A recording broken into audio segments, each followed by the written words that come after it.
Bom dia, pessoal. Boa tarde ou boa noite. Vamos dar continuidade a essa leitura desse livro impactante que se chama Conflito e Paz, uma resposta. Então, hoje vamos olhar para o tema Judeus e Alemães, da página 71 do livro físico.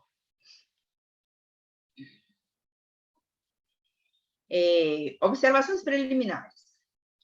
O conflito aberto, e hoje muitas vezes encoberto, entre judeus e cristãos, entre judeus e alemães, vem me ocupando há um tempo. Em muitos seminários na Alemanha e em Israel, como também em outros países, deparei-me com esse conflito e fiz reflexões sobre os seus pressupostos. Somente aos poucos descobri os principais fatores responsáveis por esse conflito. No meu ver, no meu modo de ver.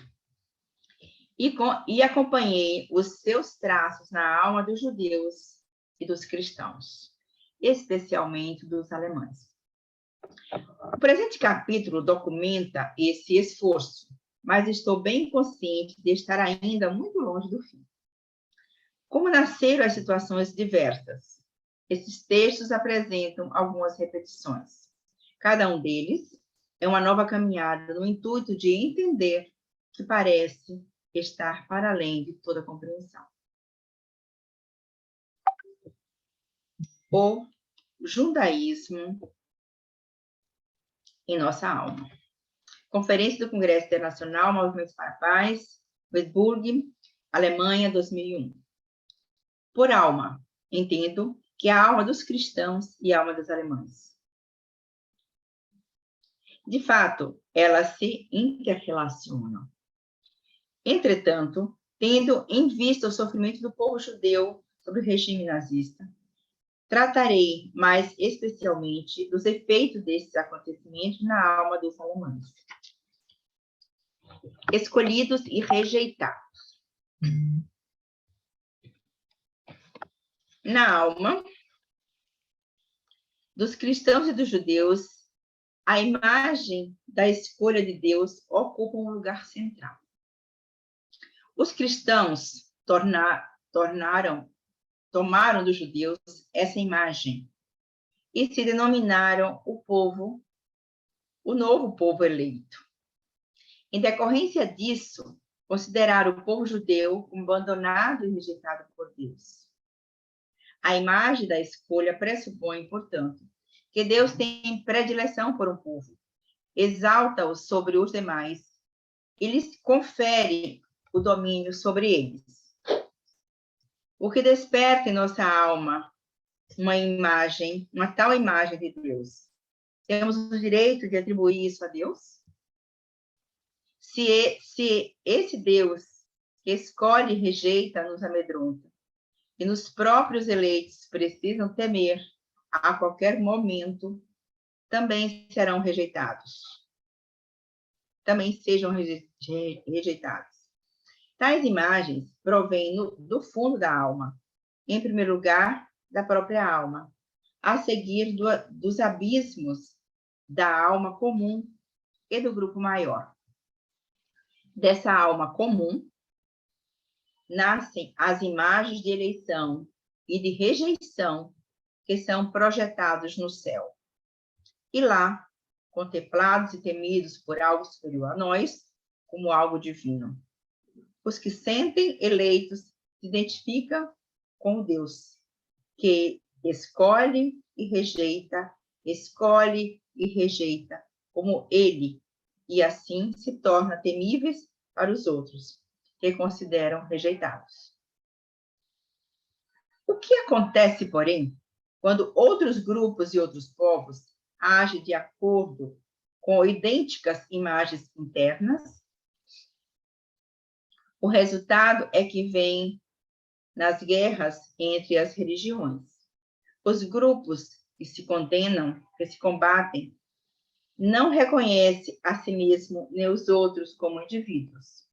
Ambos os lados agem num transe de delírio coletivo. Além disso, os cristãos, em sua alma, creem no mesmo Deus dos judeus.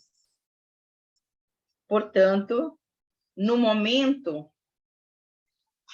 do mesmo Deus dos judeus, eles julgaram o povo judaico como rejeitado e privado de seus direitos por ele. As terríveis dimensões que isso poderia assumir foram mostradas em nosso tempo pela tentativa dos nazistas de exterminar o povo judeu.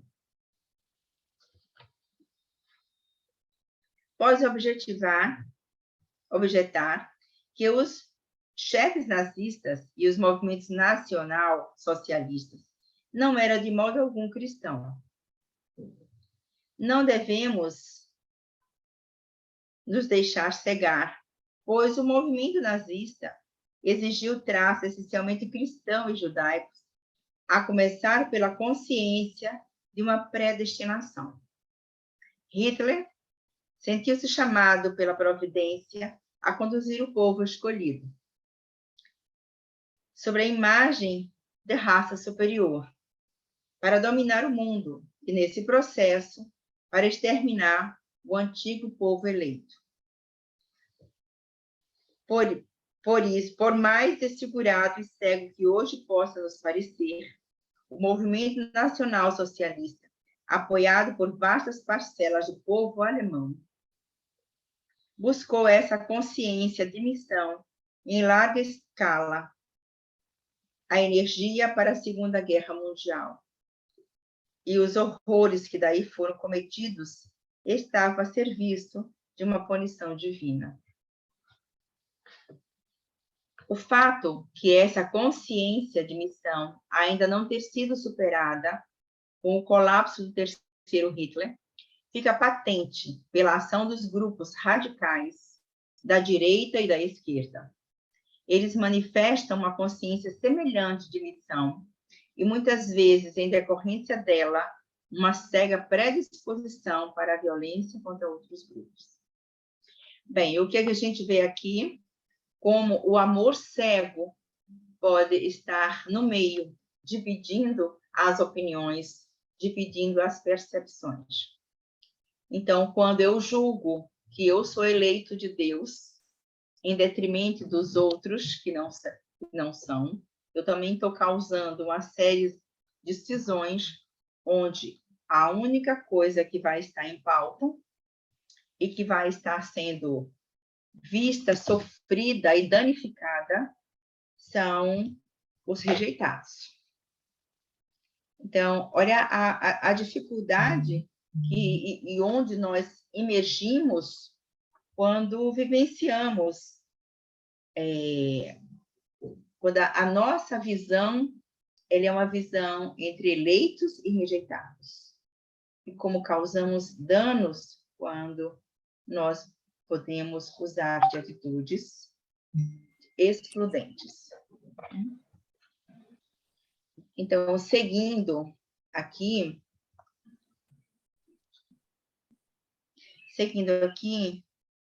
nós vemos o seguinte, né? Jesus e o Cristo. Marília, seja bem-vinda. Você que acabou de chegar aqui, viu? Obrigada por estar aqui. Jesus e o Cristo. Contudo, por si só, a oposição entre o antigo e o novo povo eleito não basta para justificar a aversão de muitos cristãos pelos judeus e a crueldade dos pagões e dos banimentos. Essa aversão tem ainda uma outra raiz, para mim, a mais importante.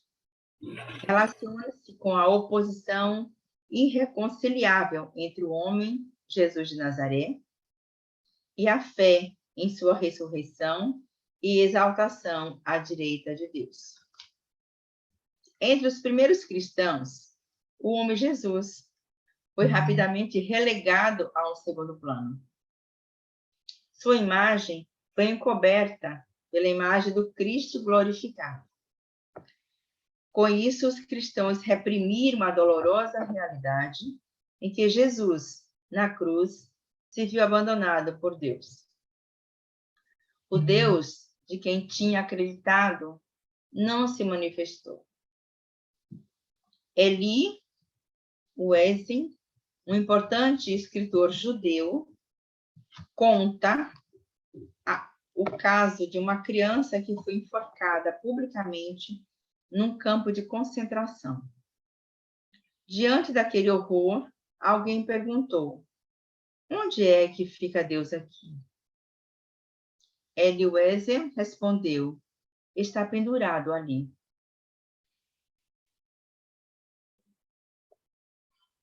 Quando Jesus na cruz clamou em voz alta: meu Deus, por que me abandonaste? Se alguém também tivesse perguntado: onde ficou Deus aqui? A resposta teria sido a mesma: está pendurado ali. Os discípulos não puderam suportar a realidade de Jesus abandonado por seu Deus. Esquivaram-se dela pela fé em sua ressurreição e pela crença em que ele está sentado à direita de Deus e virá julgar os vivos e os mortos. Contudo, a fé na ressurreição não eliminou a vez do homem Jesus e de seu destino humano. Ele se encontra outra vez conosco nas imagens dos judeus. Na imagem dos judeus. Na alma dos cristãos, o judaísmo representa, portanto, em primeiro lugar, o homem Jesus, que os cristãos não ousaram mais encarar a partir da crença em sua ressurreição. Ressurreição dos mortos e na sua exaltação à direita do Pai. Deparam-se com Jesus abandonado por Deus, causa medo aos cristãos e os deixa com raiva. Assim, eles voltam nos judeus contra o Jesus que lhes dá medo. Essa é a imagem que faço, observo e que se passa na alma de muitos cristãos. Quando deixo que atuem sobre mim as imagens dos judeus durante sua perseguição do Terceiro Reich, como foram reunidos e mandados para a morte, e como se submeteram sem se defender, mansos e submissos, vejo neles Jesus, o homem Jesus e os judeus Jesus. Dessa maneira, as vítimas do Holocausto passaram a desempenhar claramente perante os judeus o mesmo papel em que os cristãos vieram Jesus diante dos judeus. Eles incorporaram como um povo em seu comportamento e em seu destino, o comportamento e o destino em que os cristãos viram Jesus diante do Sinédrio e de Pilatos. Só que agora os algozes eram os cristãos, enquanto os judeus exibiam os traços de Jesus. Da escolha por Deus, e em oposição a ela, eu gostaria de dizer algo para o começo da religião na alma. O que ocorre na alma dos cristãos quando se tornam cristãos, ou na alma dos judeus quando se tornam judeus. Uma criança, ao nascer, integra-se numa certa família. Tem certos pais, num certo clã, numa certa cultura, num certo povo, numa certa religião. A criança não pode escolher. Quando ela toma a vida tal como a recebe, sem qualquer pergunta, com tudo o que essa vida lhe acarreta, nessa família, em termos de destino, possibilidades e limites, alegrias e sofrimentos, essa criança não se abre apenas aos seus pais e a esse determinado povo, a essa determinada cultura, a essa determinada religião. Ele se abre a Deus e aquilo que pressentimos por trás desse nome. Por isso, a aceitação da vida dessa maneira especial é um ato religioso. Ato religioso propriamente dito.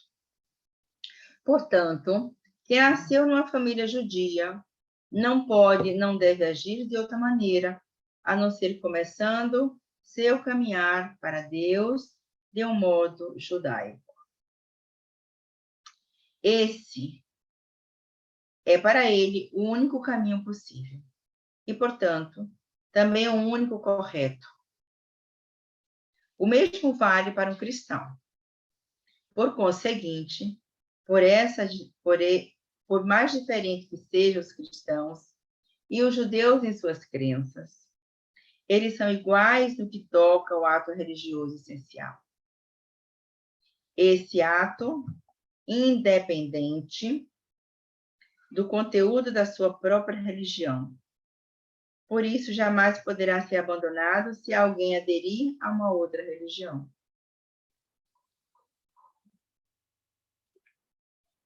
Num desses meus cursos, um homem, ainda moço, procurou ajuda porque se sentia desconectado da vida. Revelou-se que o seu avô era um judeu batizado. Ele próprio não se considerava judeu, mas cristão. Quando fizemos a constelação de sua família, coloquei ao lado de seu avô 5 representantes vítimas do Holocausto. O avô, espontaneamente, recostou a cabeça no ombro da vítima mais próxima e disse em seguida: aqui é o meu lugar. Quando o jovem foi solicitado a dizer ao avô: eu também sou judeu e permaneço um judeu, ele só pôde fazê-lo com muito medo e com tremores no corpo. Contudo, quando o conseguiu, sentiu pela primeira vez o peso da afirmação. O que houve aqui de realmente religioso? Sua profissão de cristão ou sua volta às origens judaicas? Seu ato religioso fundamental foi sua confissão. Sou judeu e permaneço um judeu.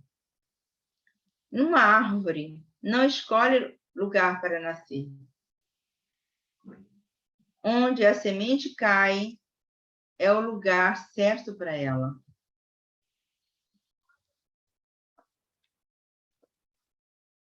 Isso vale também para nós, para todo ser humano. O lugar de seus pais é o único possível e por isso é o certo. E para todo ser humano, o povo a que pertence, sua língua, sua raça, sua cultura, são as únicas possíveis e, portanto, as certas para ele. Quando o indivíduo aceita isso, nesse sentido essencial, recebendo-os humildemente de algo maior, superior a ele e a todos, desenvolvendo-se em seu lugar com suas possibilidades, ele se sente igual a todos os outros seres humanos. Ao mesmo tempo, reconhece que esse poder maior, seja qual for o nome que lhe é dado, está necessariamente voltado para todos. doando da mesma maneira e que, portanto, todos, por diferentes que sejam, são iguais diante dele.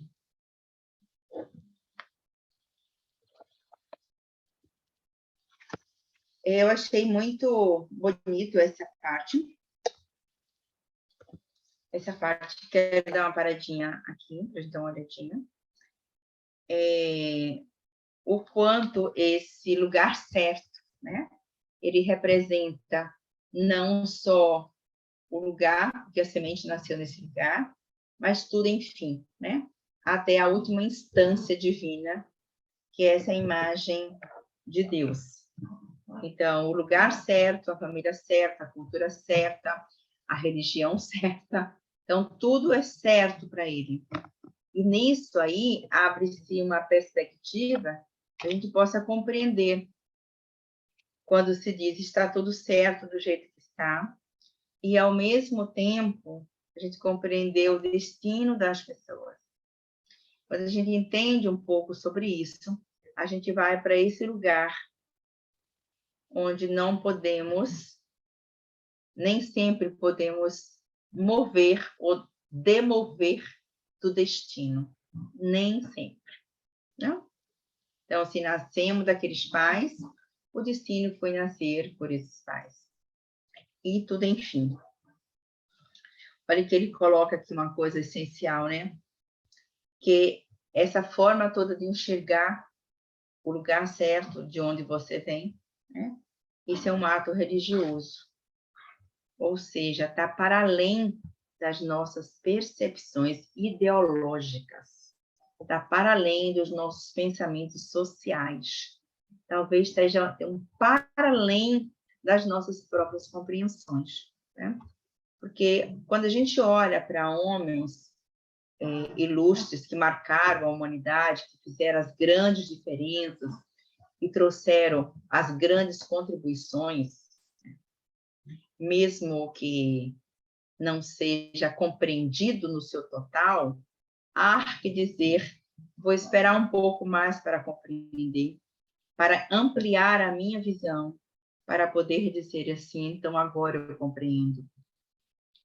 Do que a gente, assim, instantaneamente, prematuramente, dizer eu não concordo com esse e aquele teórico porque eles não comungam com as minhas ideias.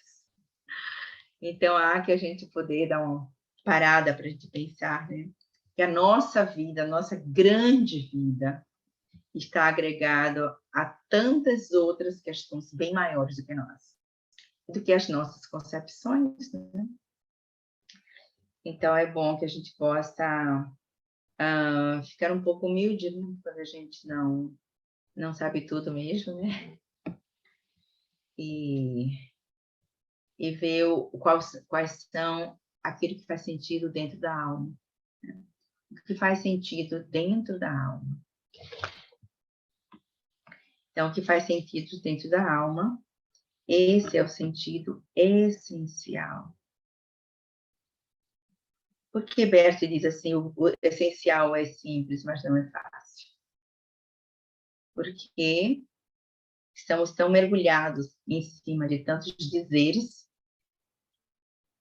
de tantos saberes, muitas vezes saberes mais rasos, mas quando a gente se volta para os saberes profundos, nós vamos nos deparar com esse essencial.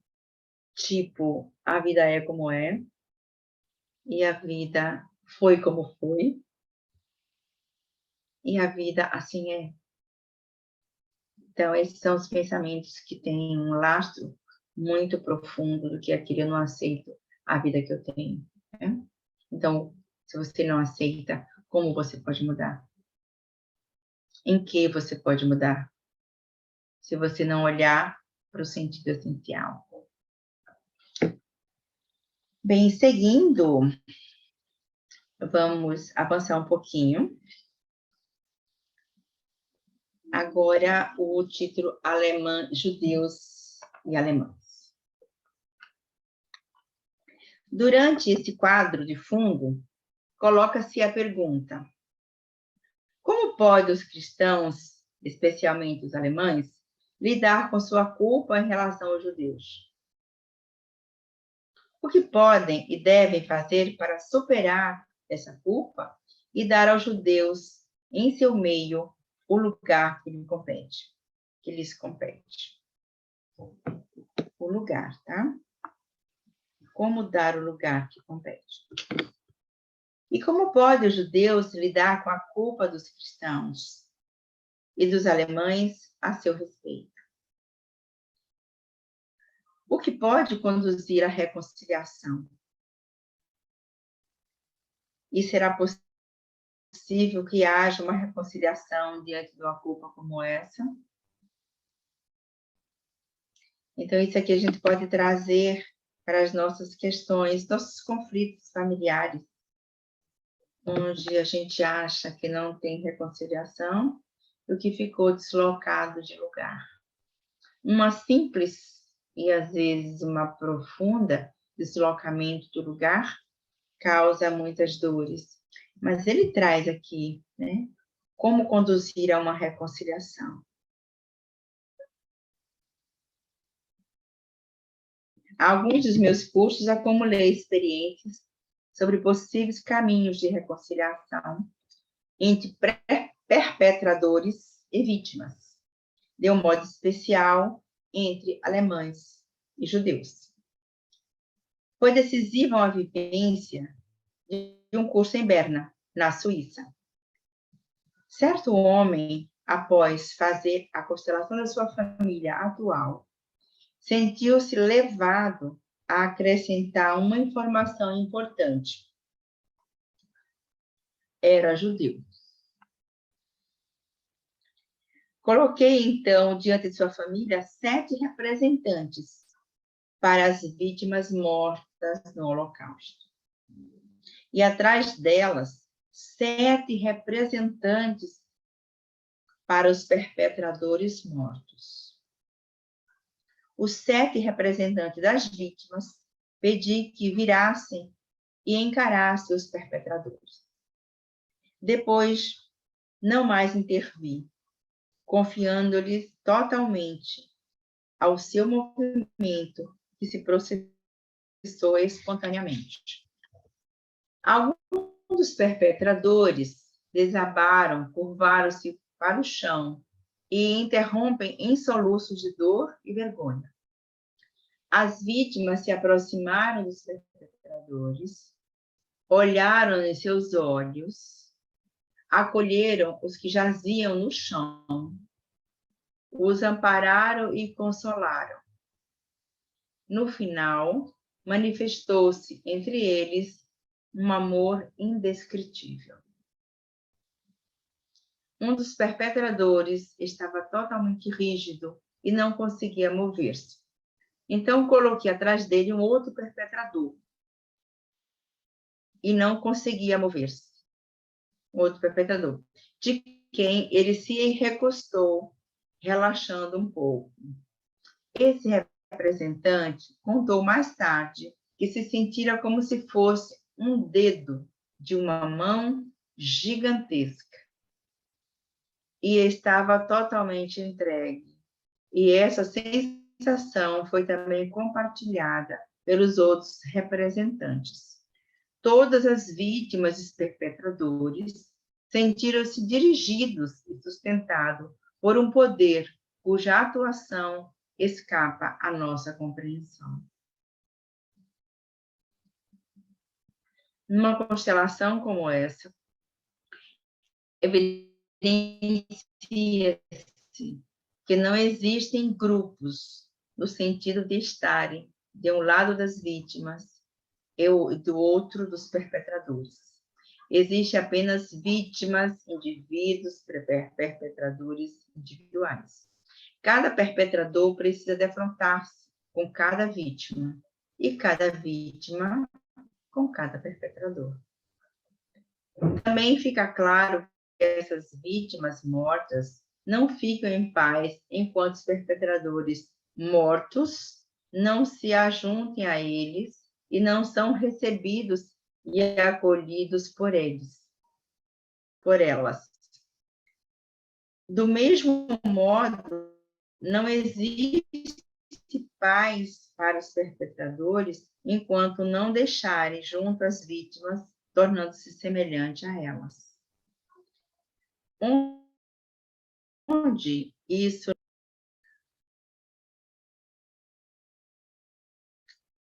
com descendentes das vítimas judias, verifiquei também que em muitas famílias um dos filhos representava um perpetrador. Não se pode, portanto, prescindir da reconciliação com os perpetradores. Na constelação de Berna, também ficou claro que o envolvimento de destino só pode ser resolvido entre as pessoas diretamente envolvidas, a saber, entre determinado perpetrador e determinada vítima. Ninguém pode assumir isso em lugar deles, como se tivesse o direito, a missão e a força para tal. Por isso, naquela constelação, os representantes das vítimas e dos perpetradores mortos recusaram a intromissão dos vivos, pedindo que se mantivessem afastados e que a vida continuasse, sem que fosse limitada ou diminuída pelas lembranças, pois os vivos devem estar livres para viver sua vida. Nesse contexto, penso no efeito que produziria na alma dos cristãos se imaginasse Jesus morto.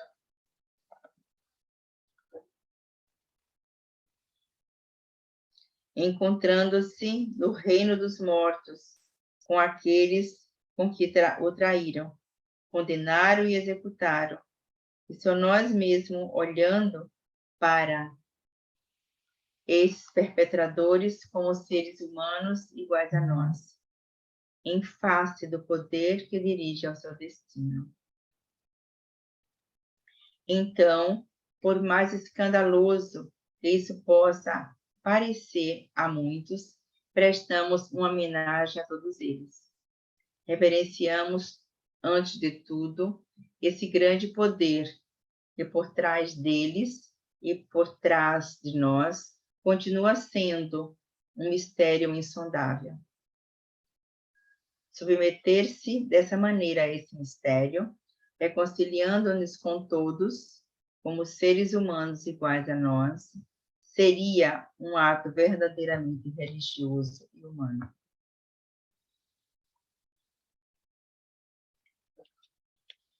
Nesse particular, fiz um exercício com uma judia que perdera muitas pessoas em sua família, sentindo-se chamada a reconciliar os vivos e os mortos. Pedi-lhe que fechasse os olhos. Depois de algum tempo, ela viajou em sua imaginação ao reino dos mortos.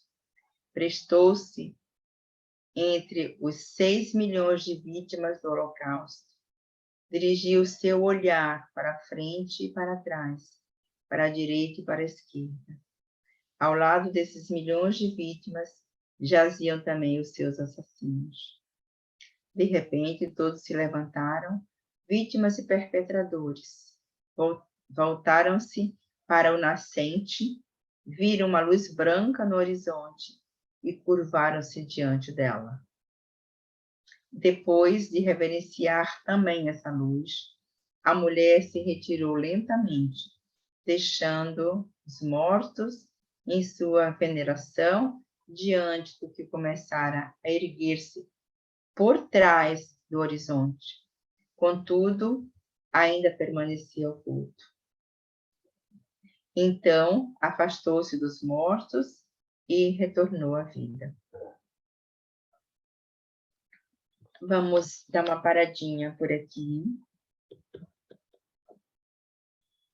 E se alguém tiver alguma questão, algum comentário ou algumas perguntas.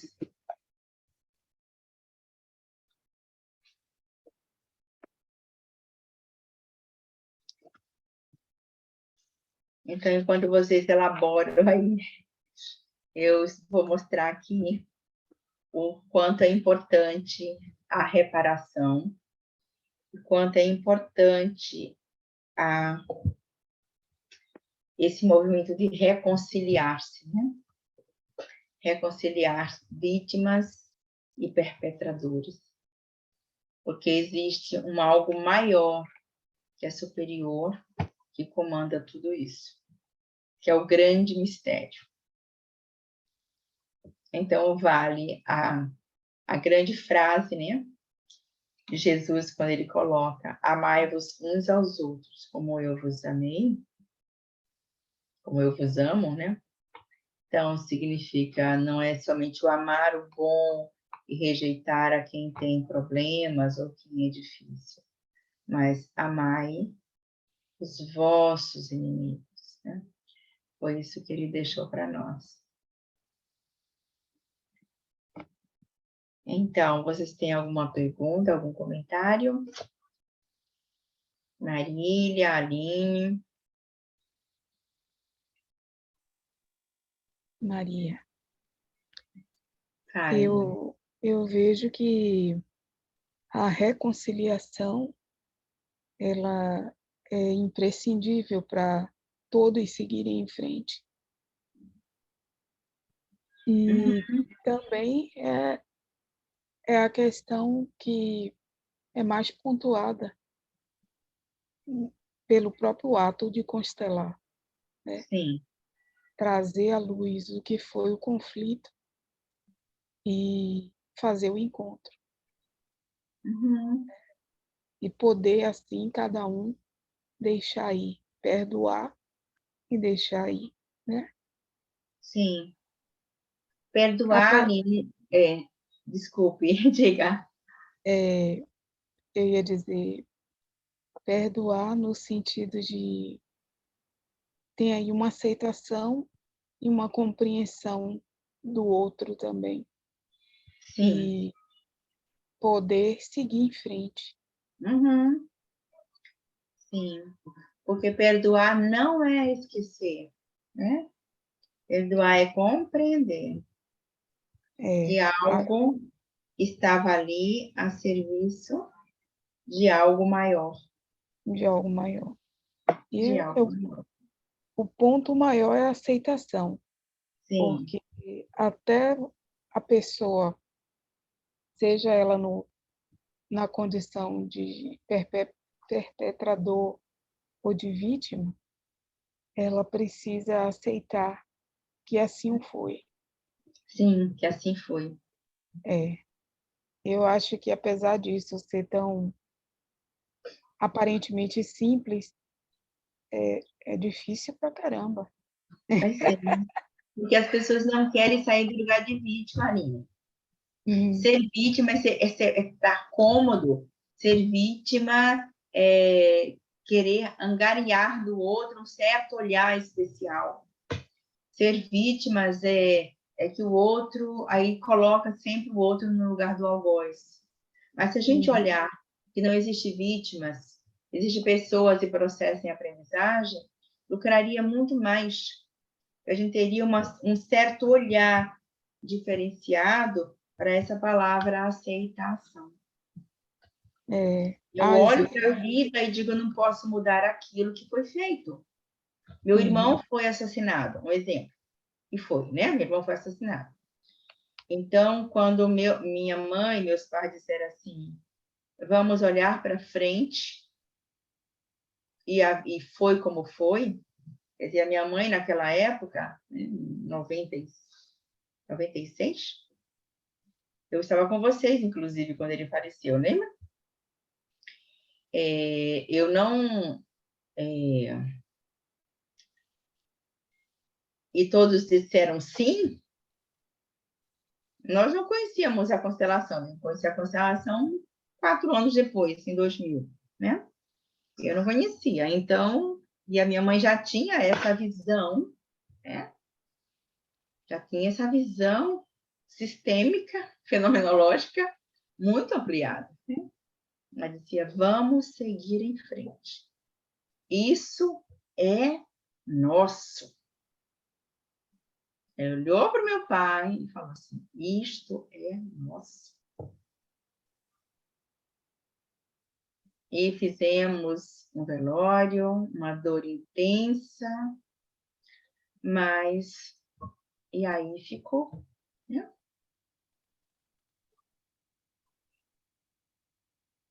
E aí ficou.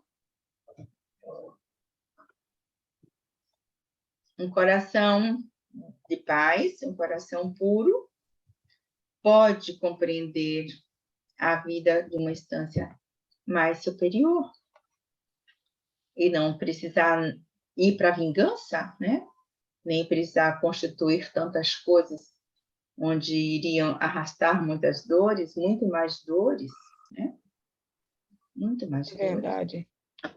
Acho que, acredito que não vale a pena. Uhum.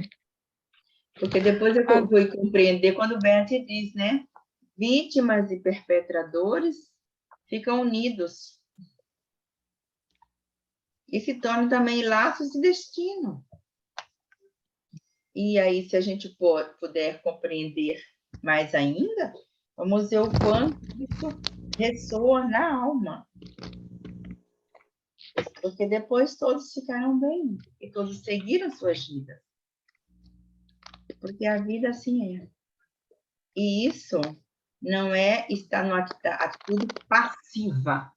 Muito pelo contrário. Quando assim, aceite. A aceitação não é uma atitude passiva. É uma atitude eminentemente ativa. Né? Porque vai mexer com os seus valores, vai mexer também com a sua visão, vai mexer com as suas crenças. Você vai encontrar um novo lugar para transitar. E isso não é um trabalho fácil. Às vezes as pessoas vão assumir o papel do perpetrador. E aí, num outro ciclo, talvez elas encontrem o momento de assumir a aceitação. É um movimento da própria vida. Eu acredito agora que talvez seja isso. Pois é, e a gente sabe quando a gente acontece uma coisa assim numa família, quanto um outro, né, ele pode assumir aquele destino. Então, vamos compreender mais profundamente o que é a aceitação. Querida, que bom estar aqui com vocês, né? Marília também, Martinha. Vamos em frente. Um grande abraço para vocês e até a próxima semana. Vou fazer um comunicado lá no grupo também essa semana para a gente, tá bom? Um grande beijo. Tudo de bom.